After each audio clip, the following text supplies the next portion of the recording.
Rev up your engines!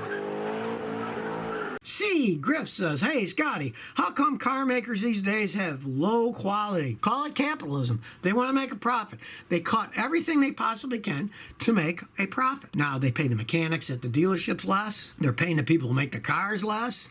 Then they found out, hey, if we make the cars cheaper, we can make more profit. Now, if you notice, the price of the cars hasn't come down. They get more and more and more expensive as time goes on, right? But they're making them cheaper, so they can sell them higher and make more profit. That's unfortunate. And like plastic, they lie and say, we use plastic because it weighs less.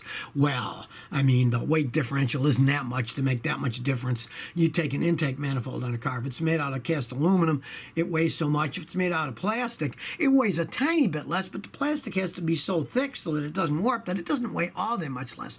But it's so much cheaper to make a plastic intake manifold than making a metal one and have to polish it and cast it. They just have injection molding, and that's why they're making them cheaper. Kay says, hey, Scotty, I own a 2016 Chrysler Town & Country and a 2012 Nissan Frontier. Am I screwed?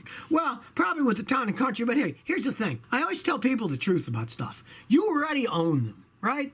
You've got them. Their resale value is and if they run okay, just keep driving them till the wheels fall off. It's my whole philosophy. If somebody's got a car, it's like people often say to me, hey, Scotty, I got this crappy Chrysler.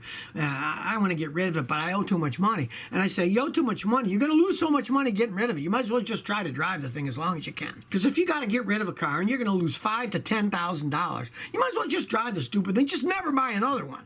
Learn from your mistake. Buy a Toyota next time. But if you have them, and like with the Nissan Frontier, some of those Frontiers, especially the four-cylinder ones, can last quite some time. You just take care of it. You got them. You might as well take care of them and drive. But like with a Chrysler, if the transmission goes out, then you just say, the heck with it, get rid of the stupid thing. Or if the transmission goes out, maybe put a used one in and then sell it. Because if you try to sell it with a broken transmission, you get absolutely nothing. Artanavi says, Scotty, what's the best brand spray-on wax for newer paint jobs? I don't believe on spray-on waxes. They don't work as good. You want to wax a car, I believe in getting a hard wax that's in one of those tins. You get an applicator, you wash the car and dry it first, then you put it in the shade, and then you wax the car a bit at a time, and when it gets hazy, you wipe it off with a microfiber towel. That is the best thing to do. The spray-on ones, they're garbage, really. And if you don't want to do that, go to a place, a detail shop that does it.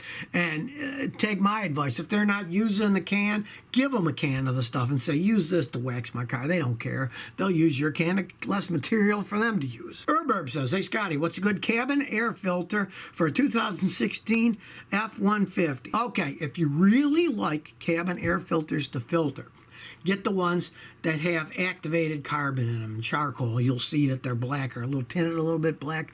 There's a lot of companies that sell them.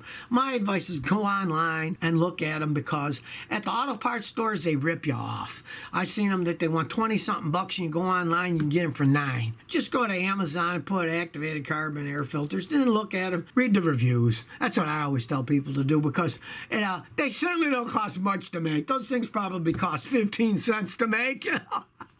But the activated charcoal and carbon ones, they do work a lot better. Do a little research on Amazon and buy them, because on the stores, those are impulse buys, and they always rip you off. You're better off buying that online. Hey, Scotty, what are your thoughts on Chinese car brands? As that joke used to go, it fell apart like a Chinese motorcycle. Well, they make them in pretty new factories. And from what I can read, they make some decent cars now. They bought the English MG brand when they first came out. They had little problems, but they make them for a while, and people say that they're actually decent sports cars now. In the United States, you can't buy them.